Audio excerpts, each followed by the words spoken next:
And that's why I never read the comments. I'm like, I just want to I'm not even. You look amazing tonight. I love what you're wearing. The Holly sandwich. Oh my God, girl. I have an angry clown fetish.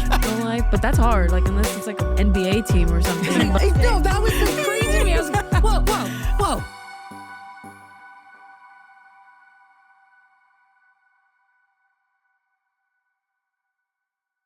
Hello, everybody. Welcome back to Holly Randall Unfiltered here at the AVN show during this very special podcast. This episode is, of course, brought to you by my exclusive sponsor, Strip Chat, the #1 adult live streaming platform in the world. Give them a follow on Instagram at scworld.official. And of course, if you want to get to the good stuff, well, I think you know where to find them online, or you can use Google if it's not obvious. Today's guest is someone who's lived multiple eras of the adult industry and lived to tell the tale. She started young, grew up on camera, and is now navigating a rare transition that not a lot of performers get to experience, evolving, aging, redefining herself in real time. From shifting fan bases to wild off-the-grid adventures and stepping into something entirely new, her story is about growth, reinvention, and staying honest while everything is still on display. Please welcome one of my truly favorite people in this industry, Alina Lopez. Thank you, Holly. I'm so happy to be here. I was trying to remember when we did our last one, because it was during COVID, no? No, it wasn't. You came to my studio. It was the old studio in Koreatown. And you were actually, I remember, I think you didn't know it was on camera. I didn't know because I showed up with no makeup on. Yeah, you had no makeup on, and you were on your way to a Vixen event. Yeah, so they were probably going to do my makeup You were there. going to get your makeup done, and then you were like, yeah, well, fuck it. Yeah. I mean, you're beautiful either way. Well, thank you. But... And today I'm wearing makeup from last night, so I promise the next time you have me on, I'll have a proper glam done. I'm going to hold you to that. How long have you been in the industry now? 8 years. I started in 2017. Wow. Because I'm reading this story that I definitely wrote by myself. And I'm like, God, is she has it been that long? Yeah. That's crazy. Yeah, I know. Because you were 19 when you started in the industry, I was right? 22 when I started. You were 22. Okay. And now you're 30 or almost 30? 30. Yep. How does it feel to be 30? It was really exciting. I feel lucky to be here, and aging is a privilege. I'm not afraid of it. Mm-hmm.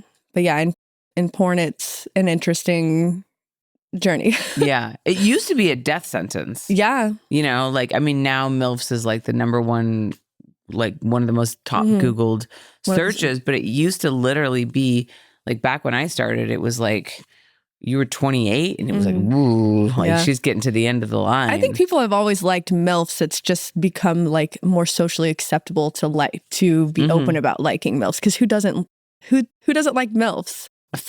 I mean, yeah, come on. Everybody seems to trace it back to American Pie and Stifler's mom. Oh yeah. Do you think that that's where it came from? I can't speak for the guys, but I feel a lot of their first crushes probably were their friends' moms. Or teachers. Yeah. So I think that there's something that, whether they want to admit it or not, but that they find sexy about a mature, intelligent woman. When did you start feeling you were shifting into this new niche? I mean, I'm feeling it right now. When I turned 30 especially, I of course got those comments okay, I'm unfollowing you now, blah, blah, blah. And they have to make sure you know. It's so silly when they want to make a point to unfollow tell you because you turned 30? Yeah. Even though it's I look the same as I did yesterday. Maybe I don't look the same as when I first started in this job, but yeah, just the mere fact that I turned 30. It's just so wild to me, when people comment about aging online and they're oh, you're what? It's so what happens when time passes, right? Yeah, or they get mad at you, they're oh, you don't look like you did when you first started. I'm well, yeah, I was 22 then. Yeah. I'm a 30-year-old woman now. But at the same time, I'm experiencing those guys leaving, which is fine. I don't want them here anyways, if that's the way they're going to be speaking to me. But then I'm starting to gain this new audience of they were waiting for me to grow up. Oh, you're a MILF now. Yeah. Now wow. So how are the two fan bases different? I mean, like I said, I'm still kind of learning it and getting to experience those kinds of comments and those kinds of fans. But so far it's been really positive. And, when I got my boobs done, I lost a lot of fans because it made me look more mature and made me look older and I think sexier. And there was a lot of guys who liked that and supported it. And I found them to be, I would say, a little bit kinder even than the fans who like teen girls. But I feel like the guys who maybe exclusively like teen girls are a certain kind of guy anyways. So yeah, I don't think that they're as kind. For some reason, those two things go hand in hand. I suppose one could argue that someone who's attracted to like the teen genre is looking to be like the dominant one in the relationship and is maybe there's a sense of like vulnerability about the girl or, you know, like she's still learning and she's malleable in some way. Yeah. And then the MILF is like the opposite. Yeah. Right? Like I will teach you, you know, how to if you're like, outwardly confident and intelligent and all those things, that's a turn off to them. So like, it's fine. I don't want those guys anyways. How do you see yourself now? Like versus, I mean, we've heard like what some of the fans think and go fuck yourselves. Fucking beautiful. But like, how are you accepting like aging and how are you feeling about it? I feel great. I am closing on a house next week. I feel like very grown up. I mean, I've already had a house before, but like I'm just doing grown up things and I'm being a big girl and it feels good. And I wish I could like go back and tell my younger self that growing up is going to be okay. And it has been. So I'm happy with it. For me, there's a little exception in here because I stopped drinking at 28. So like my 20s was just like fueled by my alcoholism. Much of it, yeah. But my 30s were like significantly better than my 20s. Yeah, I've only been 30 since September. So how many months is that? I forgot. You and I have like birthdays like 2 days apart. Oh, I'm September 6th. When is yours? I'm September 5th. Okay. Yeah. 1 day apart. That's what it was. I remembered our birthdays are super close. Okay. You just turned 32? Yes. Just turned 30. You look like I don't look it. I look so you look great. No, I'm 47. Hot. It's crazy. I'm going to be 50 soon. Let's go. I don't know. You know, I mean, and also like my 40s have been different than my 30s, and in a good way. What's been different about your 40s versus your 30s? I mean, well, you interview me. Okay. Well, I want you to tell me what I have to look forward to. Well, I mean, you and I started on this journey at different times though. I mean, for me, it's like becoming a mom, right? Like that was like a huge part of what made my 40s different because I had my daughter at 41, which is wild, right? Yeah.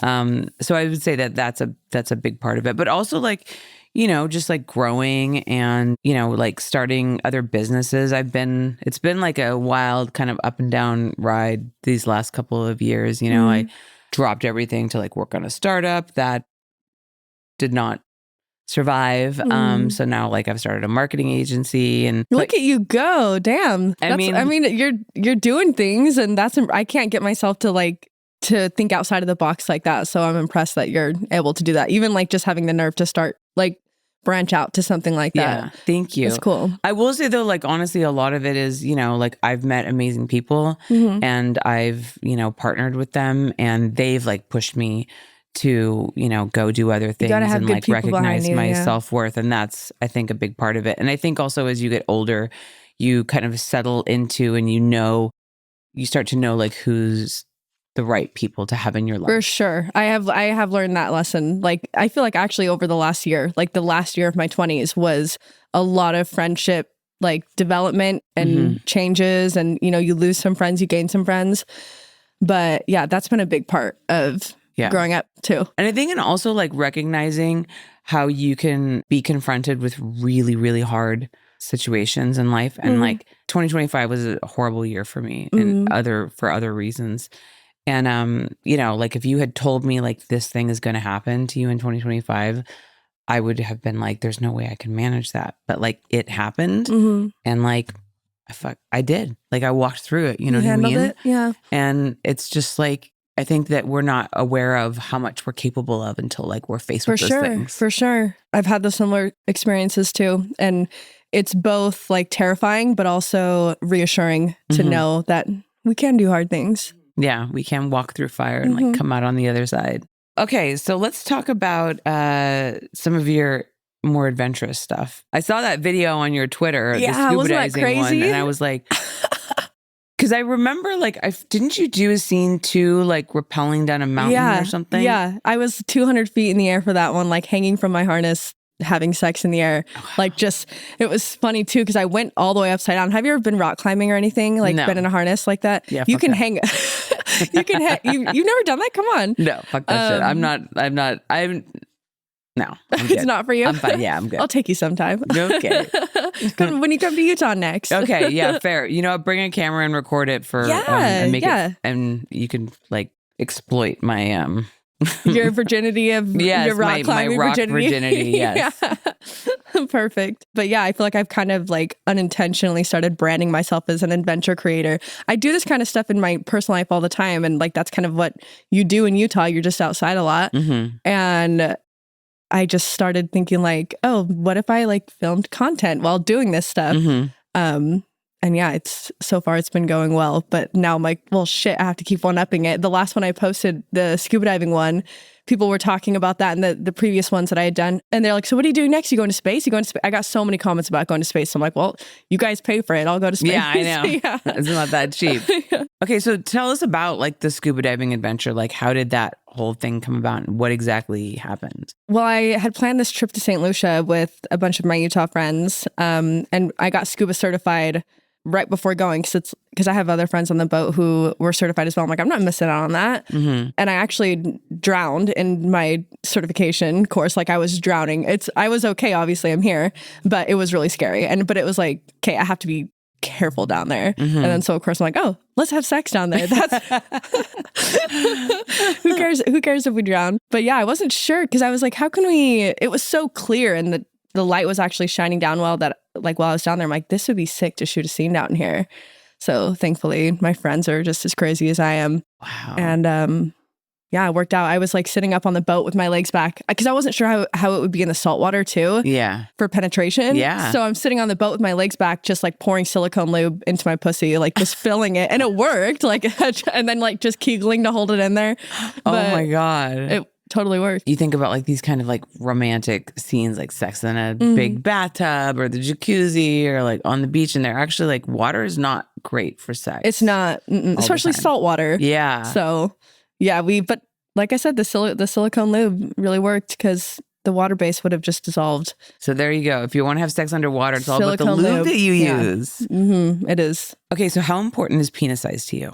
It's not important at all to me. I get that like question all the time. I know. I'm not a size queen. Is that a turnoff for them to hear that I'm not a size queen? I hope not. I know it sounds stupid to say it's about how you use it, but it really is. But I mean, I tell people like I like having sex with women and they don't even have a penis. So it's like we don't even need one to make it good. It's like you use what tools you have to make it good. So you could go for an average one. In fact, if I'm going to choose between being a little bit too small or a little bit too big, I'd pick a little bit too small. I just think it's easier. I've been injured by a big penis before, so I'm happier with the smaller ones. Right.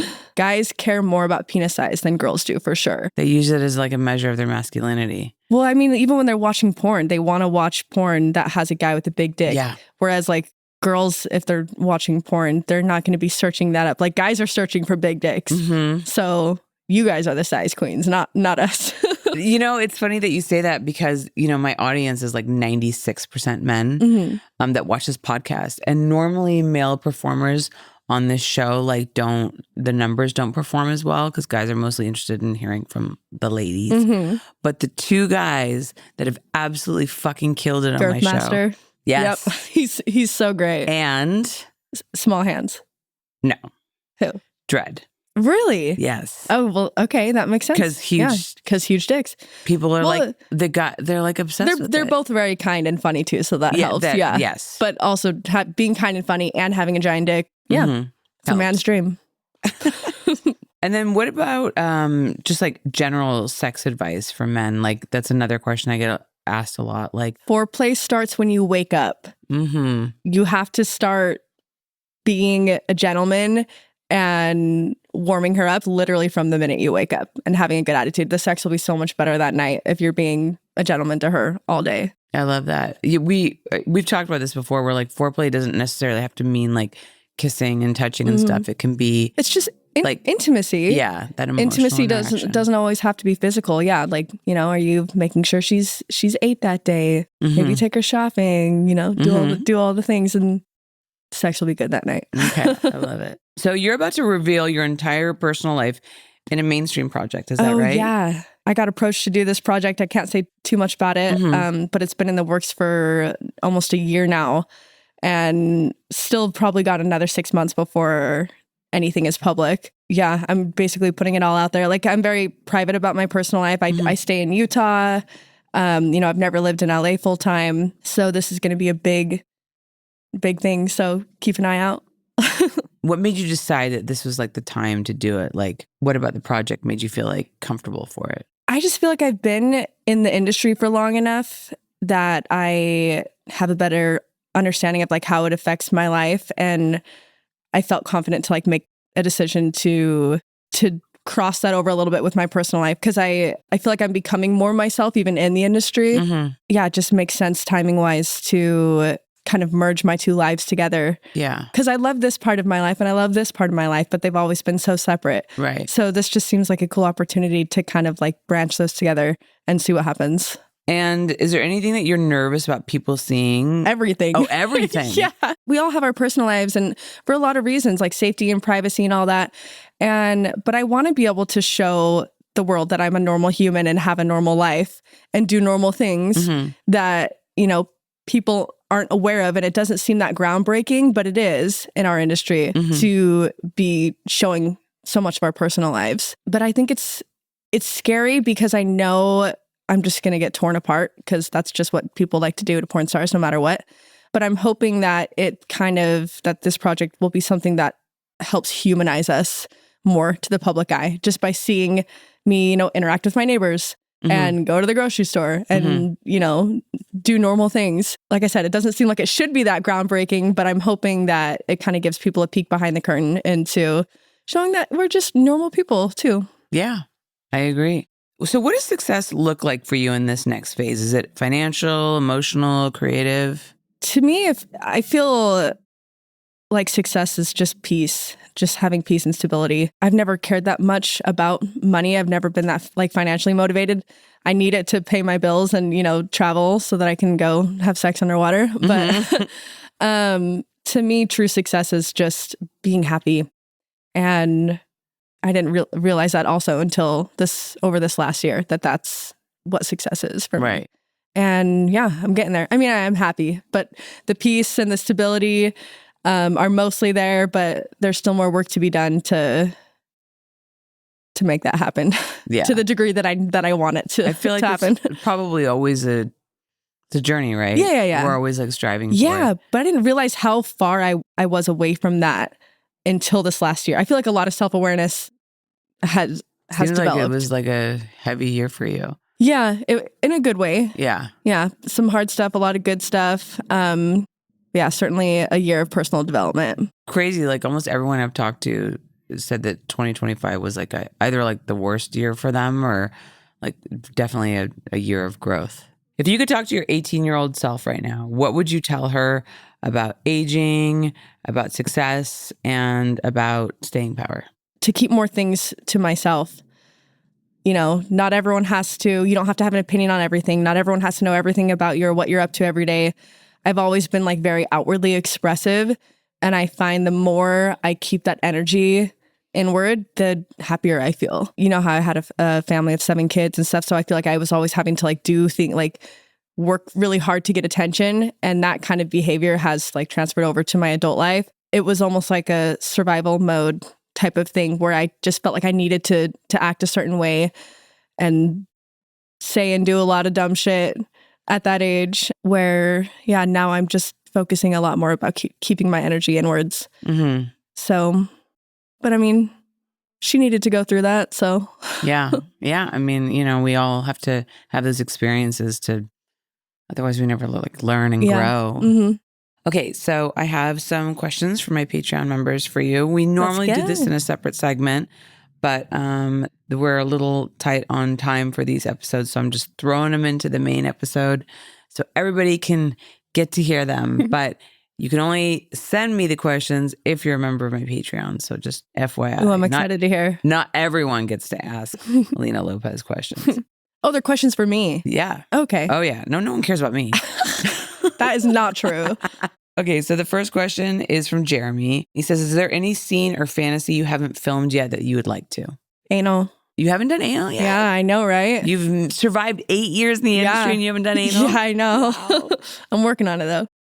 Training for it. Okay. Is it because you wanted to like ease into it or make sure that you like it? Sounds like it's not something that you do a lot in your personal life. I do it a lot in my personal life. I love anal. Oh. It makes sense that I would have shot it by now, but yeah, the stars haven't aligned right quite yet, but we're working on it. Looking for a good opportunity. Mm-hmm. Got it. Second question, is there anyone in the industry that you haven't worked with yet that you would really love to? There's a new Spiegler girl that's really cute that I met at XBiz on Sunday. She looks Latina. She's younger. Okay, wait, hold on. I can just literally pull up this website right now. But she's gorgeous and she was so nice. So I would love to work with her. I haven't looked at a site in forever. No, she's not on here. But I know he's not putting every girl on the site right now. I love Mark so much. But will you ever redesign your website? He won't. He refuses. We talked about this. We talked about this in the first podcast we did together. It looks like it was made in 1992. That's the point. It's nostalgic. It's like OG porn agent website. It really is. Yeah. Man. Well, that's him. That's Spiegler. That is Spiegler. Mm-hmm. Okay, so it's her, but we don't know her name. A hot new Latina Spiegler girl. Okay, got it. All right, next question is from Aman. Hi, Holly and Alina. Huge fan of both of your work. Do either of you watch football, or as they say in the U.S., soccer? And if so, are you going to watch any of the matches live? I grew up in a family of women, so no. No? Okay.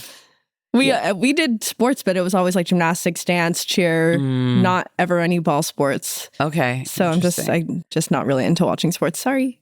Yeah, we're not really into sports either, but my daughter is doing soccer. Oh, fun. But she's also doing gymnastics and dance. Nice. We're keeping her pretty busy. But she's gotten really good, actually. My husband coaches. How old is she now? She's 5. Oh, so big. I know, it's crazy. I'll show you pictures Yeah, after. I want to see her. But my husband also coaches her soccer team. Cute. Which is really cute. And they all love him. Oh, I love that. Yeah. He's a really good soccer coach. Okay, and then the last question was from Dave, who's like, I'm confused. Where do we watch these videos live? They are not live because the hotel Wi-Fi is very, very bad. And we can't stream these live. So I would be nervous live anyways. Yeah. Well, you can also tell this is a big mishmash of me like stopping and starting. So, but it's going to be edited together to be perfect. That's not true. You only did that once. You flow so nicely. Thank you. All right. Well, Alina, thank you so much for coming on. Thank you for having me. I'm excited to hear about this personal project. Maybe when it comes out, you can come back on and talk more about it. Oh, for sure. Yeah. Okay. Amazing. Can you tell everyone where they can find you online? You can find me on Instagram at It's Alina Lopez Official and on Twitter at It's Alina Lopez.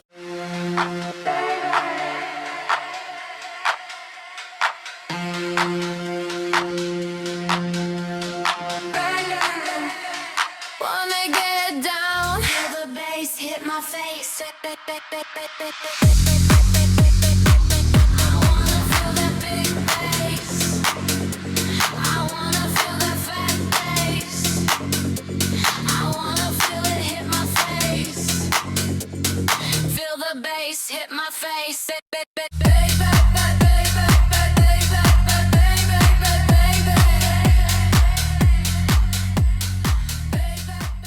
Hey guys, welcome back to round 2 of my AVN interviews.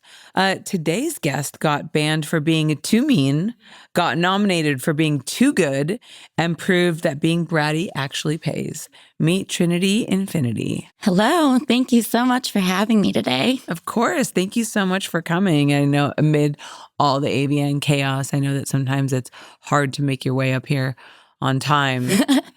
Well, I'm happy to be here, and this was definitely a priority for me to be here today. So I'm really happy to be here and share my story. Hey, all right. Well, let's get into it. So I guess let's talk about like how you got into the adult industry in the first place, because you've been very open about coming from generational poverty, right? Yeah, I've made it kind of part of my mission and I guess my brand to make it clear that I grew up super poor. I have no safety net of any kind. I was homeless for a while as a teenager. So when I was 18, I was working at a Halloween store and I had a coworker who she came in one day with her wife. And then I was like, okay, cool, whatever. And then the next day it was her girlfriend. And I was like, okay, what's going on here? Tell me about the situation. So we went to lunch. She introduced me to FetLife. Okay. So then that kind of like sparked my curiosity and like the whole like world of fetish and kink. I would have always been the kind of person to march to the beat of my own drum and do what I want. So then I dipped my toes a little bit into fetish modeling and camming. That didn't really pan out so well. I fell in love briefly with someone who was not okay with this kind of work. So I was like, okay, I'm going to do good things. I'm going to Get a real job. Exactly. Get a real job.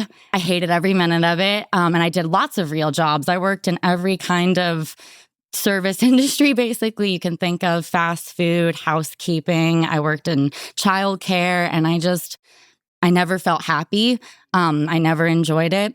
So I'm in Portland, Oregon. I'm living with 6 roommates. I am in debt.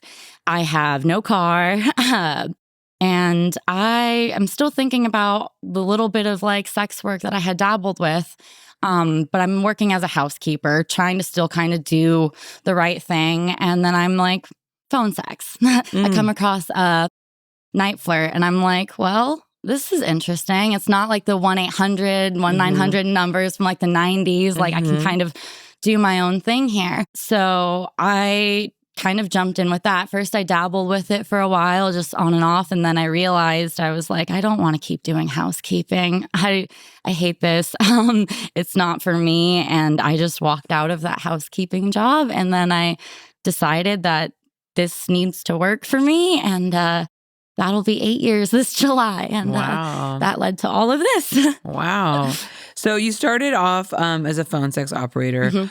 Now, you mentioned that, it was different than like the, what we remember from the 90s. And like, actually, we used to sell photos to those phone sex ads. Yeah. So I know that world very well. Yeah. What do you think would surprise people most about phone sex work in 2025? Because I feel like people don't even think that this exists anymore, right? With all the like capabilities of seeing people and camming and all these other platforms. Like, I think that most people think that like phone sex is like an archaic, outdated, unused medium, but that sounds wrong. It absolutely is. I would say it's actually highly underappreciated nowadays because of the fact that we have so much visual stimulation all the time, just constant, like camming this, clips that. The amount of times that I have fans or customers or callers who enjoy just talking to me, whether it's something sexual or not, like we're just having regular conversations. I think that's very underappreciated nowadays. And I also think it helps that a lot of my callers are older. Like a lot of older people still don't really want to just be on FaceTime all the time. They don't want to be sharing pictures all the time. It's comfortable for them to pick up a phone and talk to somebody.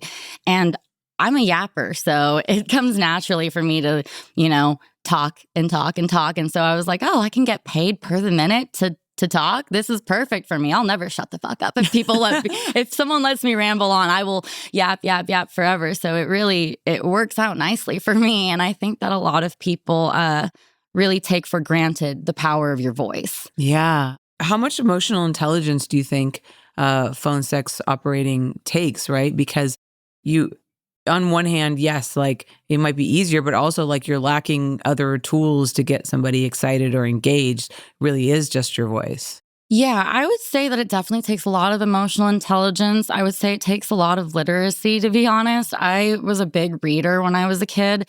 So I have a pretty colorful vocabulary.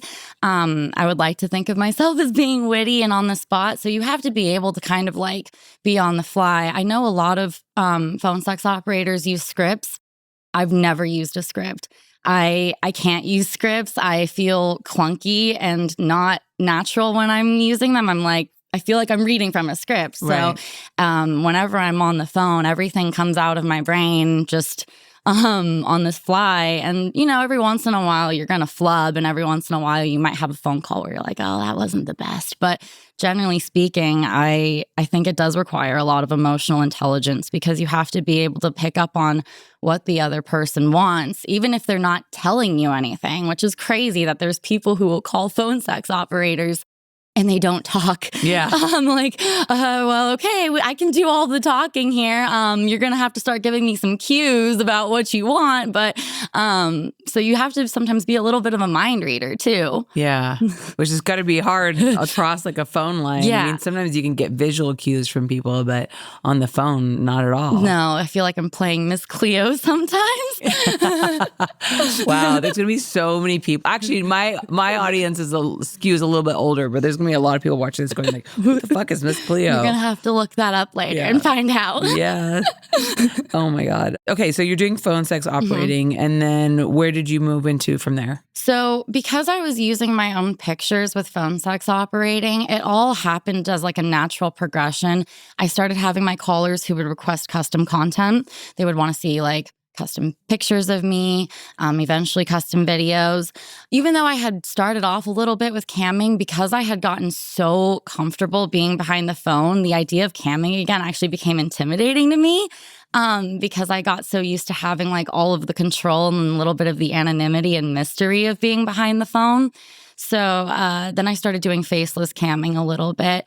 That happened after I moved out of my roommate situation. Once I had saved up enough money to move out of like the 6 roommate situation, I got my own place and I was like, okay, now I can do more on my own with this job. I'm not having to navigate around all those people. So I started doing faceless camming. And then I had a couple fans who were really interested in watching me hit my bong. And I was like, well, yeah, I'm down to smoke weed on camera for you. That's easy for me. And then that just kind of led to all of this. Now I'm, here in Las Vegas, and I just do everything still. I do phone sex. Custom content is really like the bulk of what I also do nowadays. I really enjoy making my fans' weird fantasies come to life. Like that's one of my favorite things in the world. What's one of the strangest requests you've gotten? What? I mean, I kind of specialize in strange, so it's hard to like pick just one. I did a breast expansion custom. That was so much fun. It started off with me working out in a gym, because the whole premise was like I'm working out and I'm taking this like protein drink that's going to help me bulk up, and then I'm taking a nap, and oh gosh, while I'm sleeping, all of a sudden my breasts just balloon up to these giant, huge, ridiculous, comical things. And it was so much fun and just so playful. So I love doing that kind of stuff. How did you make that work like logistically? Because you had to like movie magic. Like did you have like prosthetic? So I used balloons. Oh, okay. And truthfully speaking too, like I'm a huge cinephile at heart. Like I love movies. So I was trying to get creative with this, and I was thinking about it. I was like, how the fuck am I going to do this? I blew them up first, and then I deflated them, and then I played it backwards. Oh, smart. So it was a little bit of camera trickery, but it worked so perfectly and seamlessly. And it was just, it's so much fun. You can tell I'm just having the most ridiculous time with it. Yeah, I love that. Oh my God. Any others? I've done a lot of giantess stuff. Okay, I have that's one popular. I have one regular though, specifically, who he likes to think about me tormenting the military. So I get really, really big, and then I start messing around with each branch of the military until it usually leads to me messing with the Pentagon, and then finally just wiping out the whole U.S. Like some giantess terrorist. And it's fucking hilarious and fun every single time. And I just, again, get really silly and playful with it. My most strange request that I've had so far that I really enjoyed, though, was my gold-fingered custom that I did last year. I had a fan who wanted me to do an homage to the James Bond movie Goldfinger.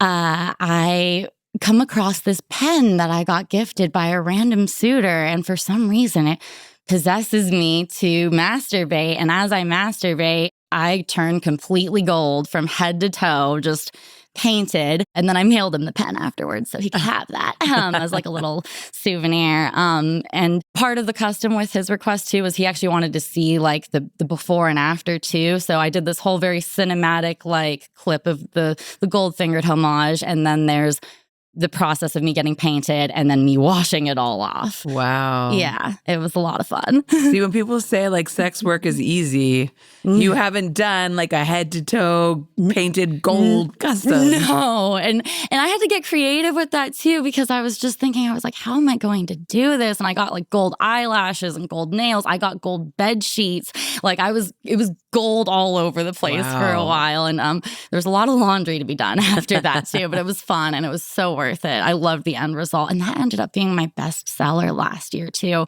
When I put it up for sale on Clips for Sale, it was just popping off left and right. Everybody loved it and ate it up. Isn't that great when like one person's like seems like kind of strange and unique fantasy ends up being something that like a whole bunch of other people are into? Yes, I was so thrilled with that. Every day when I would see it sell, I was just like, oh my God, another person bought gold fingered. Oh my God, another person wanted to see that. I love it because it's such a weird niche concept. And that's one of the things that I love to do. I mean, nowadays you can go on any tube site and just see everything. And I want to try to be the person that finds the thing that you can't see. It's like, what's that really weird, fucked up, creative, bizarre thing that's been floating around in your brain? I want to make that come to life.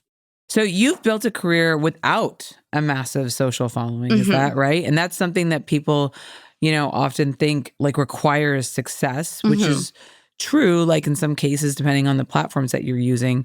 So how are you able to be successful without that? I work a lot. I mean, first of all, I'm a 24/7 girl. I do hustle.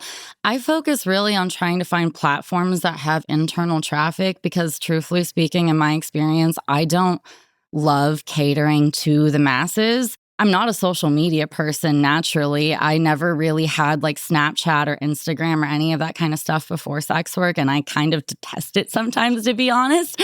Well, it's just frustrating, like how biased they are against us. Oh, how biased they are against us. And like, I would rather just be like, buy my porn. I don't want to have to do TikTok dances and stuff. I feel so silly and cringe doing that kind of shit. Like I can get naked and put weird things in my holes on camera, no problem. But then you see me taking a selfie in public and I want to die. I'm the same. I wish like I'm not good at that. Like No. I've done like no social media since I've been here. I'm so bad at I taking have to selfies keep of reminding myself every day. I'm like, did I can't take do it. pictures for like can't do socials? it. I hate know. it. So I feel like such an idiot. me too. And I joke that it's just like, I feel like such a boomer sometimes compared to people my age because I'm like, I don't know how to do this stuff. So for me, like I never found great success with trying to like build up a giant social media following and find and convince people to buy my porn or call me. I would rather them be on a site where they've put their credit card in and they know what they're there to do. Like they know they're there to spend. They know that they're horny. They know what this is. And it's a lot easier to market to people like that. So like focusing on sites for me originally, like I said, Night Flirt was one of them. Now I do a lot on Loyal Fans. When I first joined Loyal Fans, my following was like dismal. And then after putting in like a solid year's worth of work, I went from like 300 followers to over 10,000 on there. And it does help in terms of like, I do have more people to sell to, but what really keeps me going is my consistent stable of regulars. I have, I would say, like a good dozen or so that pop in and out that I've built long-lasting connections with that they know they're not going to just find anywhere else. Like we've built a relationship of sorts where I know their kinks, I know their fetishes, I often know their birthdays and all kinds of things about them. So it makes it feel a lot more like intimate than just being like, okay, you can subscribe to my Loyal Fans for $10 and not talk to me at all and see what content I put up there. But if you want to have like a lasting, meaningful connection with like a creator, that's what I shoot for. So that's how I've managed to build success without having like 100,000 followers or anything like that. Now you're a dom, right? Like you do mostly like that bratty kind of dom thing. Yeah, so I consider myself a bratty dom. I also do solo play and like fetish stuff and some boy girl stuff too. But generally speaking, I like to stay in the domination realm. So how do you manage like consent with degradation? Like if somebody wants to be humiliated, do you have to like kind of ask them where their boundaries lie before you get into all of that? Yeah, and it can get tough too because unfortunately, I feel like a lot of guys are not genuinely submissive. I think a lot of them are fetishists or guys with porn brain who have watched a lot of kinky porn. And so they're like, oh, like, I want you to dominate me. And I'm like, okay, well, what the fuck does that mean? Like, you have to be more specific. There's lots of ways I can do that. So I definitely try to have like consent talks with all of like my people I interact with. Again, sometimes it's hard too because some guys will say, I want you to be really mean. And I'm like, okay, well, how mean? Like, how fucking mean? Like, I need to know because I will get really cutthroat and say some shit that will probably surprise you. I definitely find people's limits, but I always let them know too to tell me. Like, I'm like, I would rather you tell me and let me know that I found a limit than just like run away like a scared little puppy dog and never come back. So where do you think the line is between like fantasy cruelty and like real harm? I would say when, again, like it leads to them actually not enjoying the experience. Like, I don't want someone to ever like be like, okay, that was too far. That hurt. And it's like, because I'm not actually trying to cause like harm. Like I might want to hurt you, but I don't want to harm you. You want to hurt the people that like the pain. Yes. Or whether it's emotional or physical. I'm not Right. trying to like just do that to anybody, which is also why some guys get kind of confused that like my initial approach isn't to just be like, fuck you, pay me, Yeah. or like get on your knees and start like worshiping me. I'm usually just very much like, hey, what are you into? And they're like, why are you being so nice? I'm like, well, because if I start off being way too fucking mean, it can go bad. Yeah. So I have to kind of like test out the waters and see it's like, what is it that you want? Because some guys too just don't really like, they think that like cuckolding is humiliating or like sucking a dick is humiliating. And to me, I'm like, that's not that humiliating. Okay, I'm not going to be that mean to you about that. But some guys really want like to be berated. And those are the ones where I have to be like, how far can I go? Like, what do you want me to like hit home with and what's off limits to you? You know, I really wish that we won't get into this because it was a bad year, but I was building a platform and we had specifically in there that when users signed up, they kind of not wrote out that there was like a checklist of like specifically what they wanted. So when they signed up to like your platform, you would see it already. Yeah. And you never had to have that conversation with them and break the fantasy. Yes. You know, they like when they sign up, they supply all of that information Yes. like automatically in their user Yes. profile. Yeah. I'm not on like every platform. Does that exist on any platform? Has anyone figured that out, that that's a good idea? So I will say that on loyal fans, fans are allowed to have a bio on there. Like they can have their own little profile and a lot of them don't utilize it. Utilize it because I lurk on your guys' profiles and I will see the ones who put what their kinks and fetishes are and I will DM them directly and be like, we're a good fit. I know what you're into. Let's play. Let's have some fun. Yeah. It definitely makes it a lot easier. It makes it a lot easier when they come right out of the gate and they're like, this is what I want. This is what I don't want. I'm like, okay, yes, I don't have to do a bunch of guessing work. I can just get into it and do my thing. But no, more platforms need to be able to like, they always think about our tags and thinking about the way that they like, you know, find us, but we need to know what they're looking for too. Yes.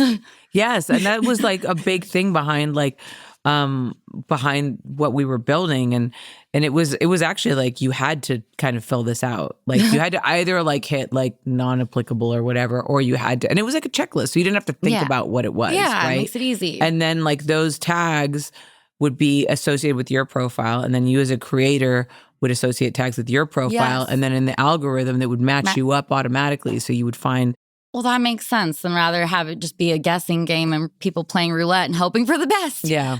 Yeah, it was, we had some great ideas, sadly. Worked with some people that didn't help us bring it to light. But that's fine. Not everything comes to fruition because it's not always meant to be. That is absolutely true. I definitely believe that everything happens for a reason, and I'm very happy in the place that I'm at right now. So what advice would you give to someone starting sex work in the same situation like you, with no privilege, no platform, like no backup plan? Think about it. Like I mean it, like really think about it, because I've accepted at this point in my life that the chances of me ever doing anything outside of this is unlikely. Like my face is out there, even though I don't have a huge following and I don't expect anyone to know me. I'm very humble in my presence in this space.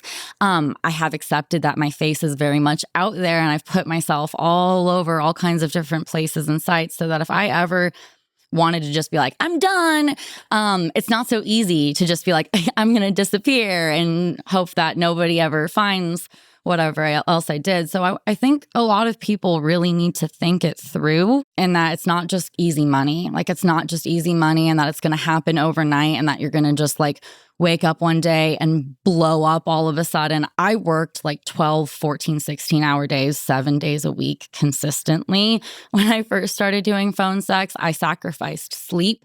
I lost all of my vanilla friendships that I had left because people didn't understand how I could be working from home and not willing to like go out and do things. Like I was like, no, I'm sorry, I'm not going to go out to the bars with you and party, because if I'm not home, I'm not making money. And if I'm not making money and I'm spending money, then that's not a good place to be.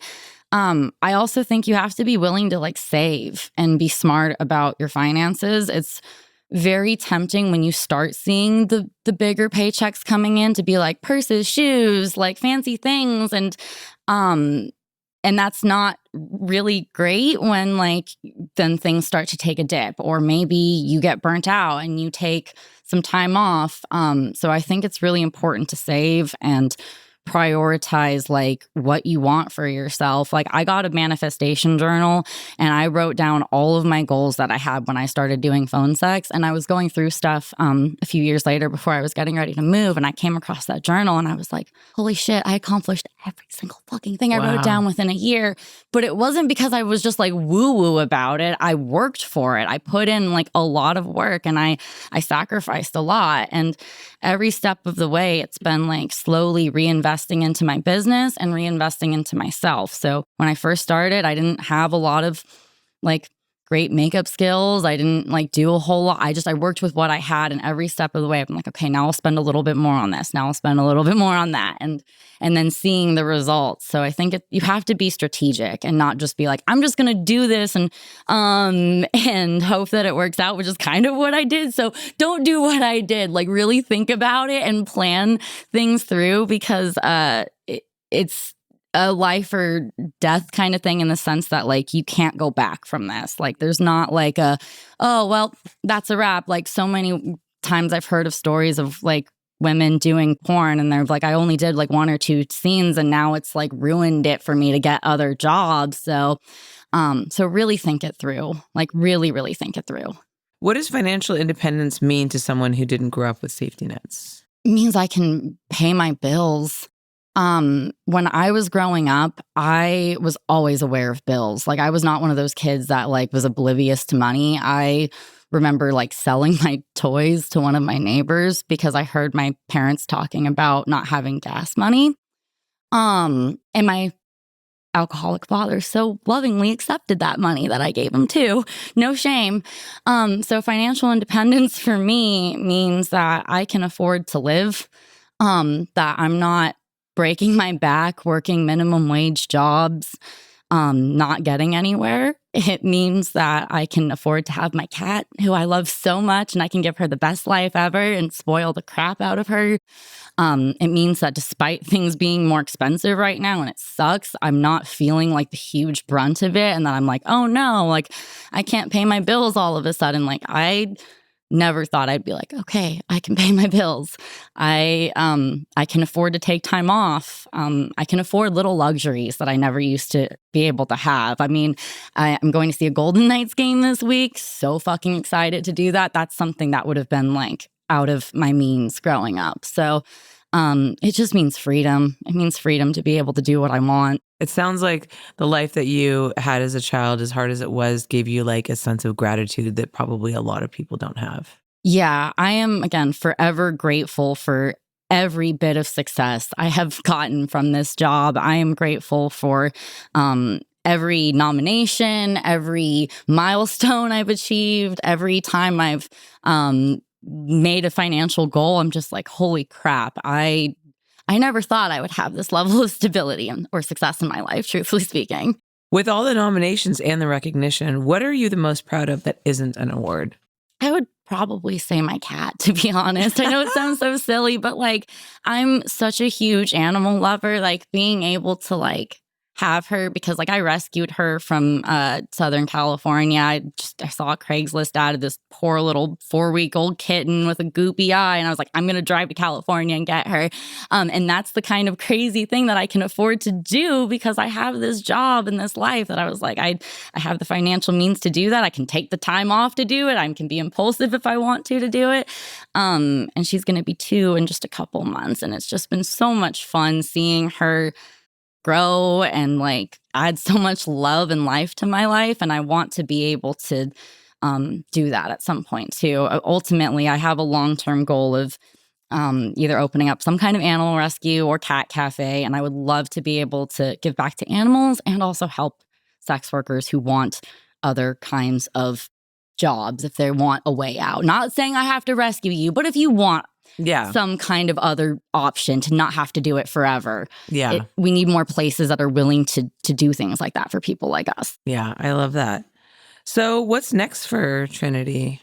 I'm going to keep doing this for as long as I can. I love that in this industry, you don't age out, you age in and age up. I love that the MILF category has just blown up so much more so that I have nothing else to look forward to other than just getting better with age and knowing that I can keep doing this for as long as I want to do it. I'm going to continue to try to expand and grow my brand and continue to collaborate with other creators and models. I will continue to always find new websites to hustle on because I'm everywhere. I'm on dozens of websites. I will find the best customers out of like the shittiest websites and be like, we are going to be best friends.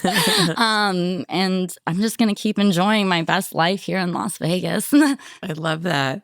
Well, Trinity, thank you so much for coming on. Your story is like really inspirational and it's very different from a lot of other people who talk about coming on and building a big social media following. And I think that that is the route that a lot of us like have followed. And maybe it's a trap that we've fallen into, and recognizing that, you know, there are platforms out there that have internal discovery systems that will allow you to find fans and build a fan base without having to like dance around the, you know, rules of Instagram or anything else.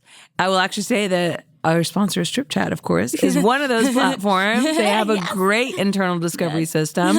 Some of the highest achieving cam models on there, like literally don't have a social media following. So you don't have to go that route. There are other ways. And there's Strip Chat and other platforms, like you said, that have the capability to allow you to grow without having to put yourself out there on social media. So it's a good reminder. So thank you for that, Trinity. Of course. Again, I just want people to remember that sex work is the world's oldest profession. And it's been around long before social media ever has. So let's not forget that. We can be successful hoes without having to cater to the masses.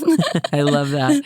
Can you let everyone know where they can, speaking of social media, can you let everyone know where they can find you online? Yes. So my website, trinityinfinity.com, is the best place to go to find all of my sites, links, all that good stuff. And then as for my handles, you can find me at Trinfinity69 on Twitter, Instagram, Snapchat, Reddit, TikTok, and Tumblr. For someone who doesn't like social media, you're on fucking all of them. I don't